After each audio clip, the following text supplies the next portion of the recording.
Vamos a tomar el versículo clave que para nosotros va a ser muy importante. Yo quiero que juntos podamos leer. Ahora sí, vamos al mensaje. El mensaje para hoy también se llama Generación de Reino para esta hora.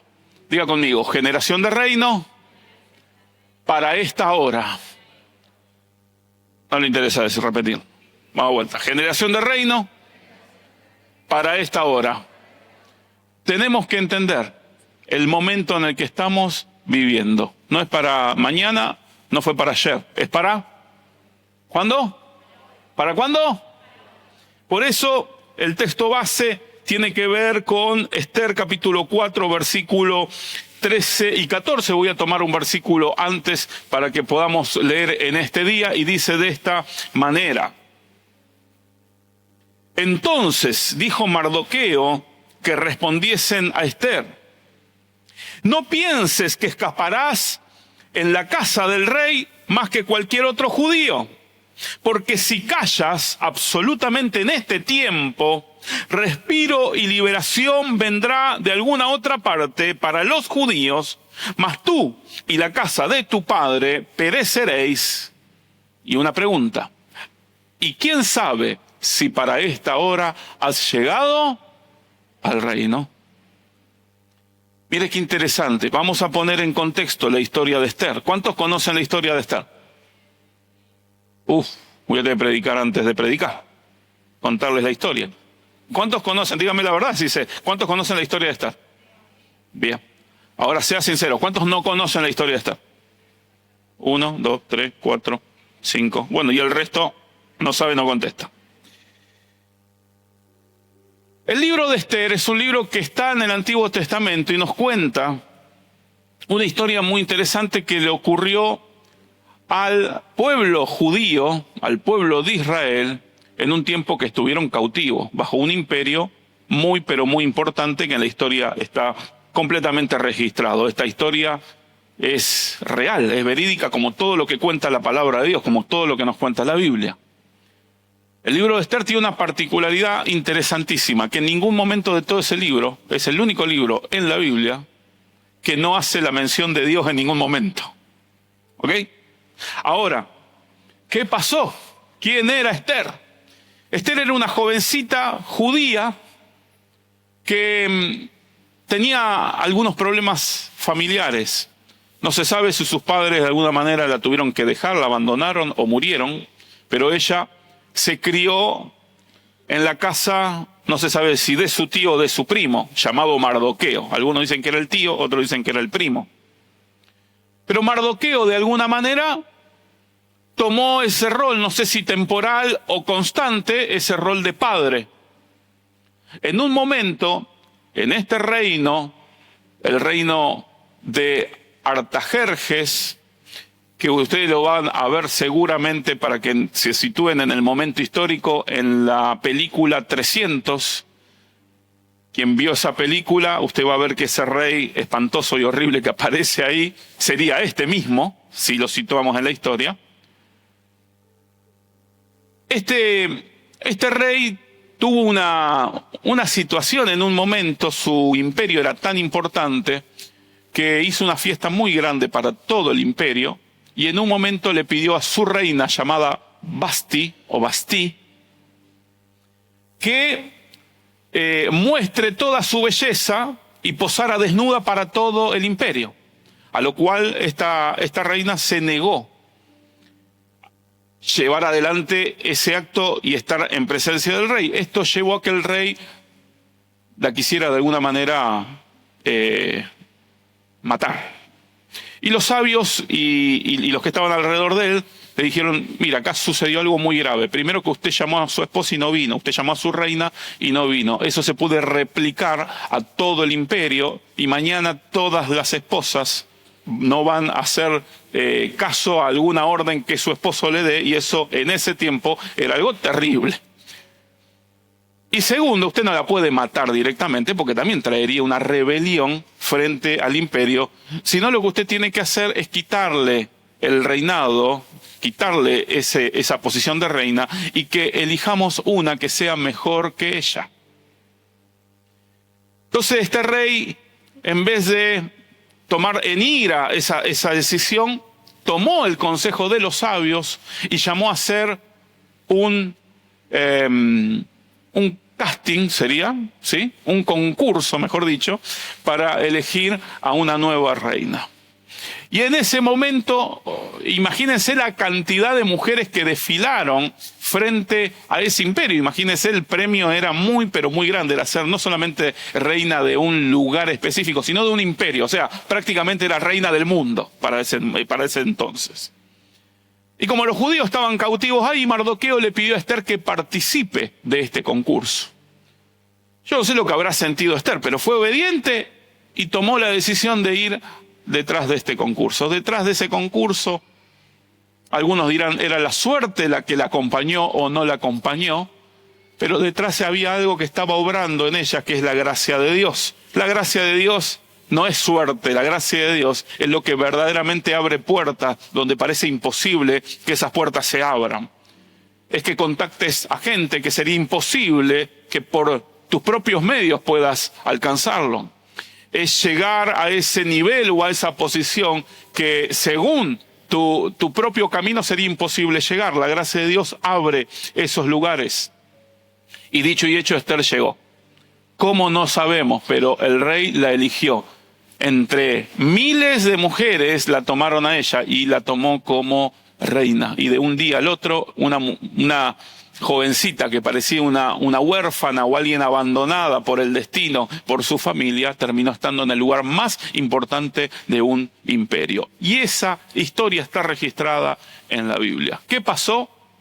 Pasó que el antisemitismo ha sido una corriente de hace muchos años y hace muchos siglos. El pueblo de Israel, el pueblo de Dios, siempre fue perseguido y seguirá en persecución constante, porque hay un enemigo que no quería que de alguna manera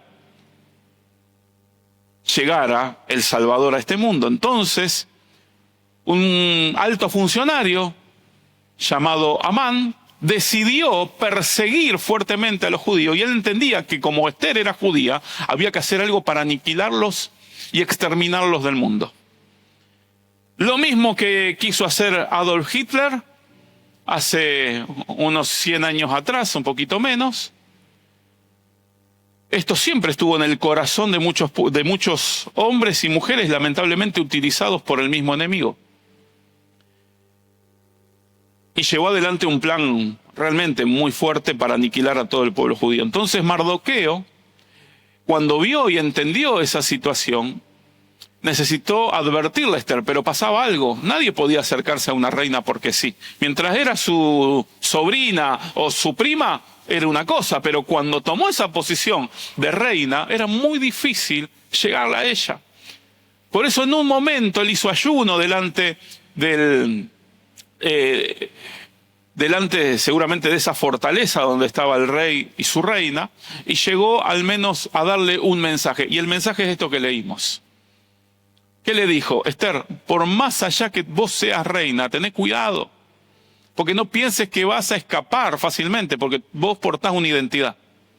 Aunque yo te dije, porque Mardoqueo le había dicho, no digas que sos judía, no lo digas, pero no vas a escapar de esto porque sos judía. Por que lo digas o no lo digas, vos portás una identidad. Vos tenés una ciudadanía. Ahora,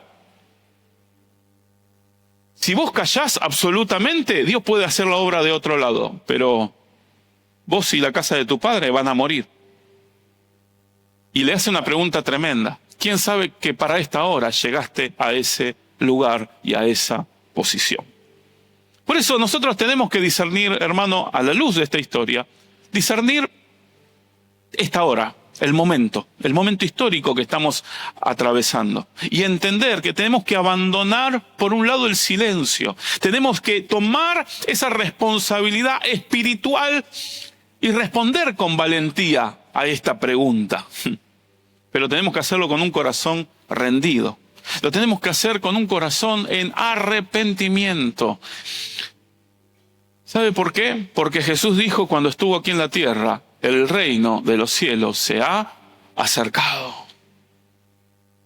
Y quiero darle una noticia. Nosotros como Esther, hoy estamos siendo parte de ese reino. Por eso quiero tomar algunos puntos en esta mañana. Lo voy a tratar de hacerlo más en el menos tiempo posible. No es fácil, pero lo primero que nosotros vemos es que Esther llegó al palacio. O sea, es la famosa frase que muchas veces podemos decir en algún momento de la vida: ya llegué. Ya está. Seguramente, obviamente, Esther atravesó un gran proceso, difícil proceso en su vida. Toda su vida fue un gran proceso hasta que llegó a un lugar y dijo, bueno, ya llegué.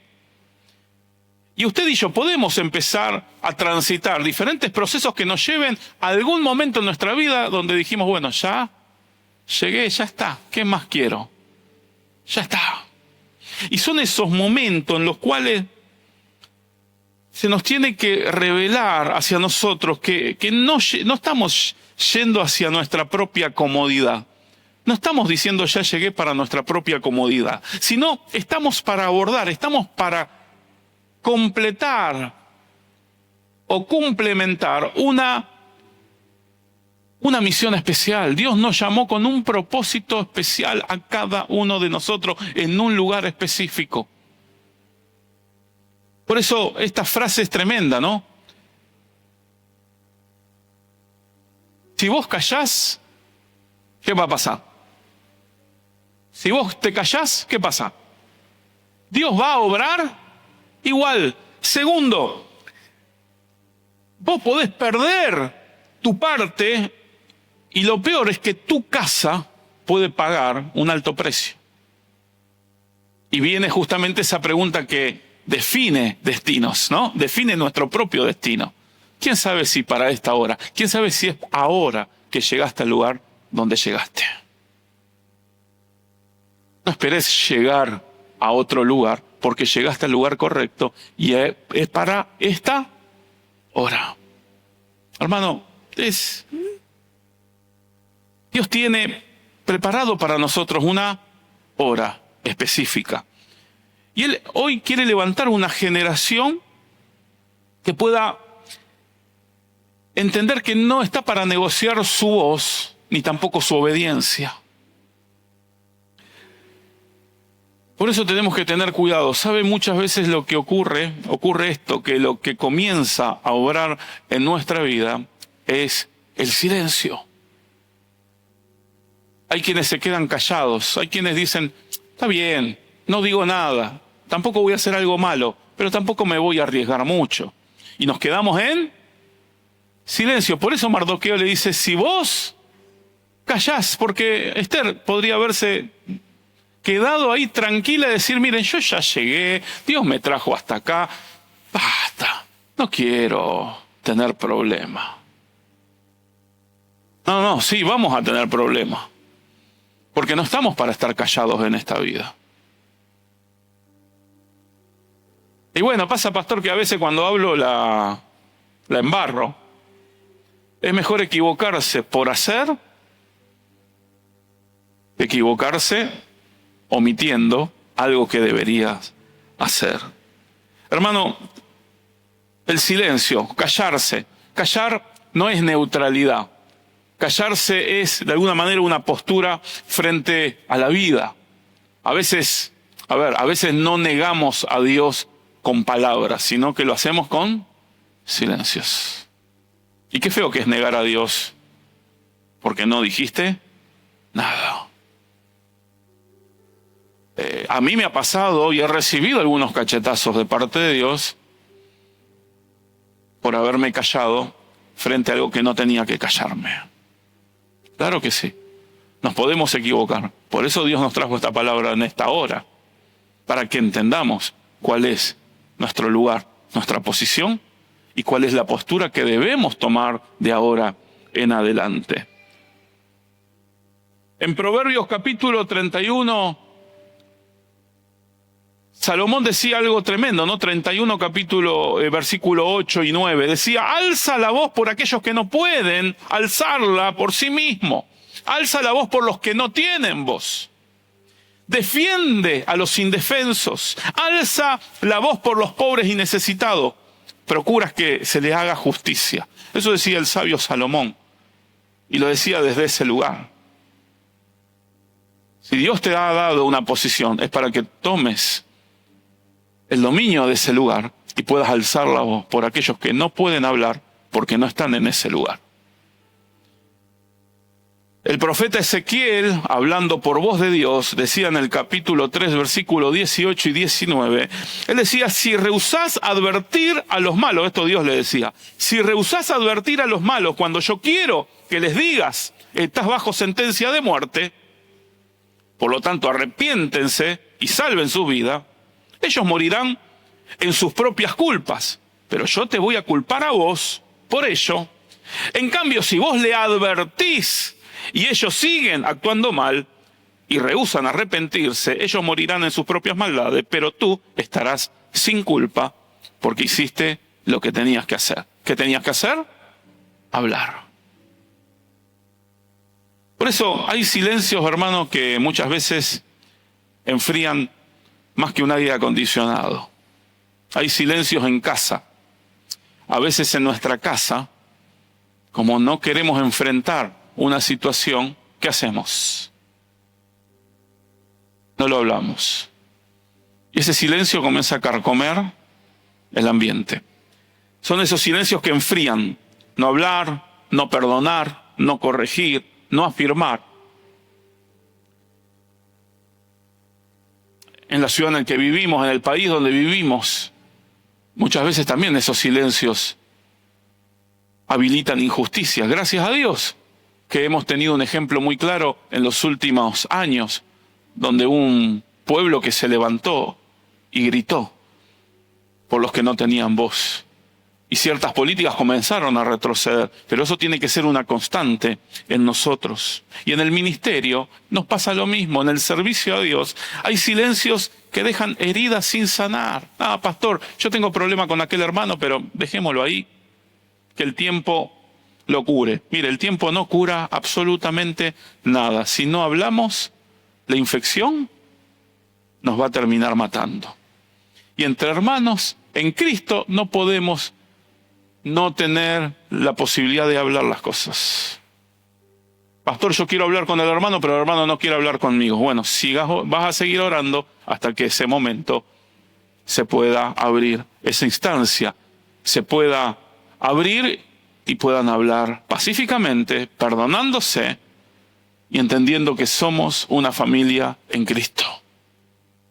Todo lo que está a nuestro alrededor van a pasar. Vos podés tener buenos amigos, amigotes, tener gente que te acompaña en ciertas circunstancias en tu vida, pero quiero decirte algo, que tu familia en la fe es una familia que siempre va a estar. Y no es bueno, no es saludable que entre nosotros haya peleas y contiendas, sino que juntos podamos entender que Dios tiene grandes cosas para mi hermano y para mí, y que juntos tenemos que alcanzar, porque para esta hora hemos llegado al reino. Hermano, segundo punto, el primer punto fue el silencio. El segundo punto que quiero hablarles es que el reino no se detiene, pero la responsabilidad es personal. Diga conmigo, la responsabilidad, solo mi esposa me repite. Diga conmigo, la responsabilidad es personal. El reino no se detiene, pero la responsabilidad es tuya.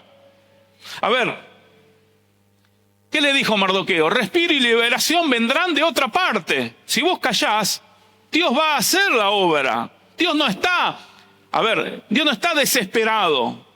Su propósito no depende de una sola persona, pero el llamado exige una respuesta personal. Mejor, pastor, mejor que Dios llame a otro. Sí, pero Dios quiere hacerlo con vos, te está invitando, te está llamando. ¿Qué seríamos de nosotros sin un propósito de vida? ¿Qué sería de nosotros sin un proyecto de mayor dignidad? ¿Qué sería de nosotros si no dejáramos una huella en este mundo? ¿Qué sería de nosotros si no somos dignos del mensaje que se nos ha dado? ¿Para qué respirar? ¿Para qué vivir? Hermano, hermana, este es el momento, este es el tiempo donde usted se tiene que parar con determinación y decir: acá estoy, Señor, esto es lo que soy, con todos mis defectos, con algunas virtudes, pero estoy para que vos me uses, estoy para que vos trabajes en mí, estoy para decirte que sí al llamado.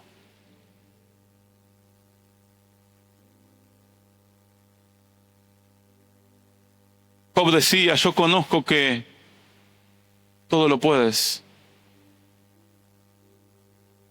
pero ahora entiendo, ahora comprendo algo. Antes hablaba lo que no entendía, pero ahora mis ojos te ven. Hermanos, Isaías en un momento era un profeta, hablaba por boca de Dios, pero en un momento, cuando muere su primo, el rey, dice que él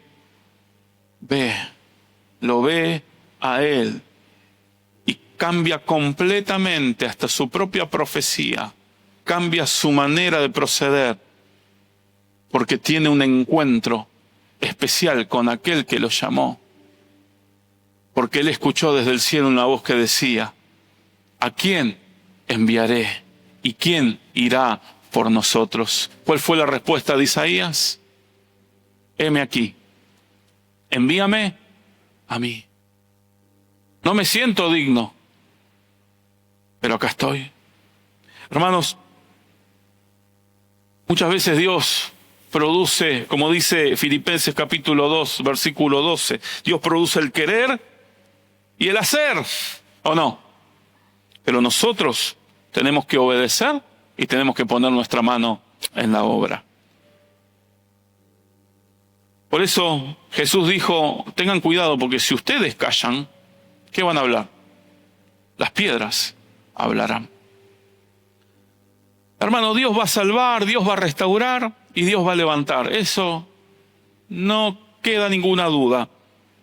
Pero la pregunta en esta mañana es: vos y yo, ¿vamos a estar adentro o vamos a estar afuera del propósito?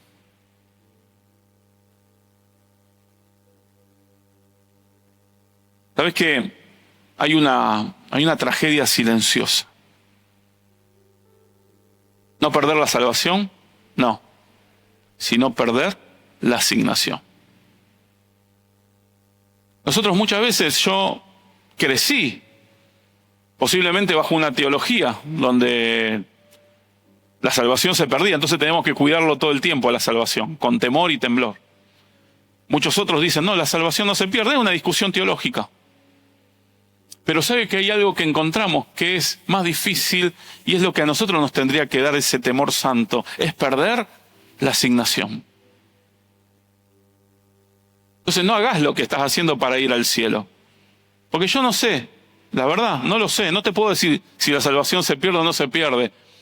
Lo que te puedo decir es que sin una asignación específica en esta tierra, la pregunta es: ¿qué vamos a contestar cuando estemos allá arriba? Ajá, ¿quién es usted? Yo soy Walter. Fíjese que en el libro de la vida tengo que estar porque yo un día le dije al Señor: escribe mi nombre en el libro de la vida. Ajá, ¿y qué hizo usted? Y hice un montón de cosas buenas, algunas malas, pero muchas buenas. A ver, déjeme ver en el libro de las asignaciones. ¿Qué se le asignó a usted para el tiempo en el que en el que vivió en esa tierra? Yo quiero decirte algo: Dios lo puede hacer sin mí, claro que sí, pero Dios quiere hacerlo conmigo. Vuelvo a repetirte, Dios lo puede hacer sin mí. Mira, en el cementerio usted va a encontrar que está lleno de imprescindibles. Dios lo puede hacer sin mí, pero Dios lo quiere hacer conmigo. ¿Te animas a repetirlo conmigo? Decilo: Dios lo puede hacer sin mí, pero quiere hacerlo conmigo. Quiero cerrar con esto. Uno de los temas más complejos, la omisión. Porque la omisión trae consecuencias. Es la frase famosa, frase argentina, dejar pasar la pelota. ¿Sí? La omisión, no hago nada, solo no hago. Por eso, Mardoqueo le dijo a Esther, si vos callás, alivio y liberación vendrán de otra parte, mas la consecuencia, vos y la casa de tu padre morirán. Hermano, la vida espiritual no es individualista. No. Lo que un padre o madre tolera, lo termina heredando la casa. Por eso tenemos el ejemplo de un sacerdote en la Biblia llamado Elí.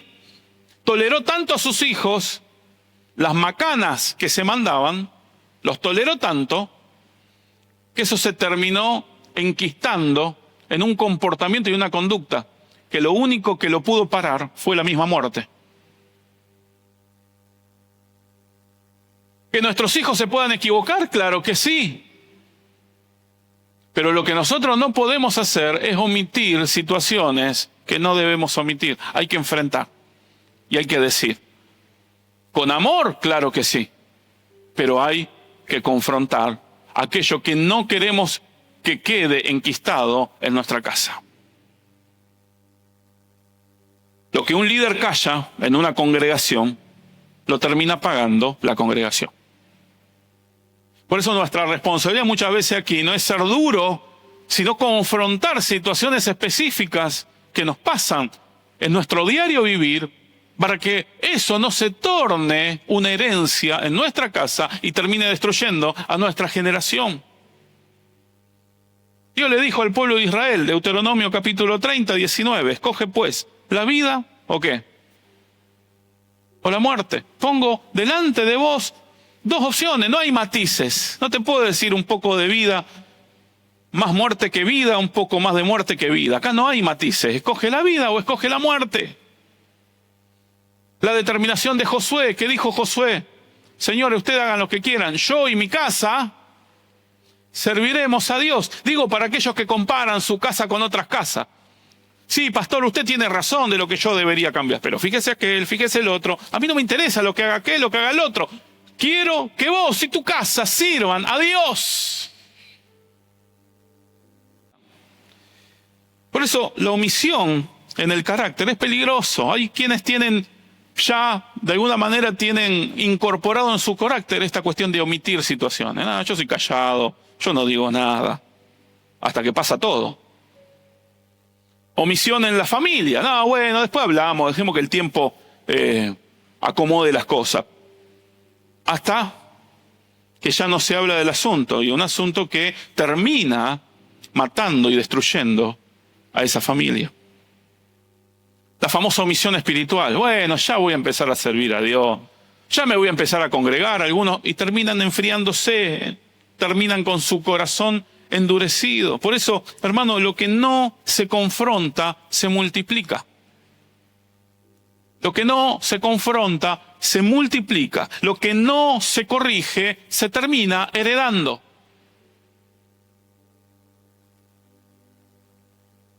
Pero diga conmigo, para esta hora, Dios va a hacer algo conmigo. Por eso, fíjese qué interesante tu posición. Tu posición.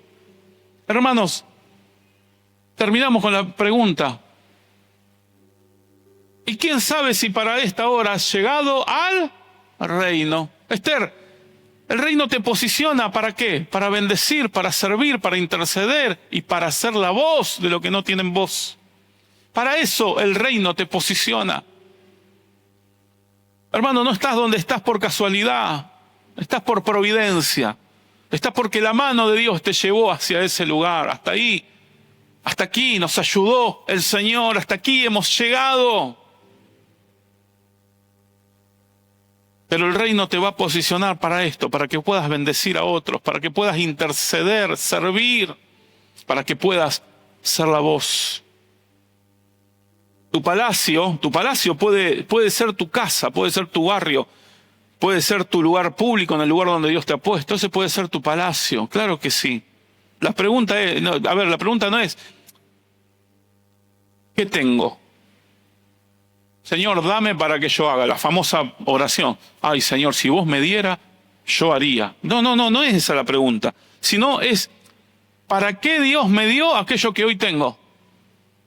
¿Para qué Dios te ha dado aquello que hoy tenés? Pregúntalo, ¿para qué? ¿Para levantar tu propio palacio? ¿Para hacerte tu propia fiesta? ¿Para decir, estoy acá tranquilo, no me importa nada lo que está a tu alrededor? Basta, yo estoy bien acá. No es eso. No es esa la misión. Esta hora requiere discernimiento, no ansiedad, pero sí urgencia. No es la ansiedad, es la urgencia. Señor, ¿qué tengo que hacer en este tiempo? Decí conmigo, no estoy donde estoy. Decilo con fe. No estoy donde estoy para sobrevivir. Estoy para servir el propósito del reino. Toma esa palabra. Sí, pastor, pero sabe que mi realidad hoy es sobrevivir. No es tu realidad esa. Por la fe, vos no estás para sobrevivir, vos estás para servir al reino. Vos estás para hacer, y te aseguro que todo lo que vos necesitas para extender el reino, Dios lo va a colocar en tus manos en el tiempo correcto. Por eso, para cerrar, perdón por el tiempo, pero necesito cerrarlo, la respuesta más profunda, ¿sabe cuál es? El arrepentimiento. Porque ahí sí cerramos con lo que Jesús dijo. El reino de los cielos se ha acercado. ¿Qué tenemos que hacer? ¿Qué tenemos que hacer? La demanda para entrar al reino, ¿cuál es? Arrepentimiento. ¿Miento o no miento?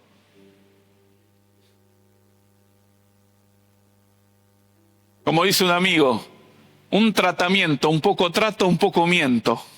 Qué tremendo, ¿no? Pero esto es arrepentimiento. ¿Miento o no miento? ¿Me arrepiento o no me arrepiento? Este recibió un llamado a actuar. Y Jesús anuncia en la tierra algo mayor. El reino de los cielos se ha acercado. Y la primer respuesta no es, venga, vamos a trabajar. No es activismo. La primer respuesta que Jesús necesita es arrepentimiento. Arrepentíos. Arrepiéntanse. ¿Qué significa arrepentimiento? No es llorar un poquito ahí que se te caigan las lágrimas y sentir ese remordimiento adentro tuyo. No, arrepentimiento es reconocer, me equivoqué. Me equivoqué. La embarré, me desvié. Es volver al Rey. Es ordenar mis prioridades. Es dejar de negociar con el pecado. ¿Cambio o no cambio? ¿Hago o no hago? Bueno, un poquito, no, un poquito. No, con el pecado no se negocia. Es dejar de postergar obediencias. Vos sabés muy bien a qué Dios te ha llamado. Es tiempo que te pares y comiences a hacer aquello.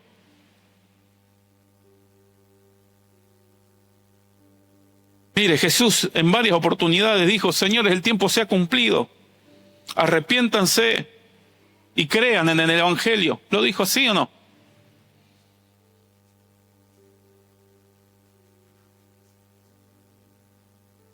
En otra parte de la palabra de Dios, Juan escribe en Apocalipsis, capítulo 3, versículo 19, uno de los ángeles que escriben a la iglesia, le dice, sé pues celoso y arrepiéntete. Yo estoy a la puerta y llamo. Por eso, para terminar, perdón por el tiempo que me extendí, pero cerrar con esto. Si hemos callado cuando teníamos que hablar, hoy es tu hora. Somos una generación de reino para esta hora. Si postergaste tu obediencia, si no obedeciste a tiempo, esta es tu hora. Si tu corazón se enfrió, se distrajo, quiero decirte algo, esta es tu hora. Si tu casa necesita alinearse nuevamente, esta es tu hora. Por eso, yo quiero que tomemos esta palabra. Jesús lo dijo. Y comenzó a predicar y a decir, arrepentíos porque el reino de los cielos se ha acercado. ¿Cuántos quieren ser una generación de reino? ¿Cuántos quieren ser una generación de reino? ¿Vamos a arrepentirnos? Yo también necesito arrepentirme. Yo también necesito cambiar un montón de cosas. Soy parte de muchas equivocaciones, pero tenemos todavía esa posibilidad. Vamos a arrepentirnos y vamos a tomar el lugar que Dios nos ha dado y vamos a hacer aquello que Dios quiere que hagamos para esta hora. Ponete de pie en esta mañana.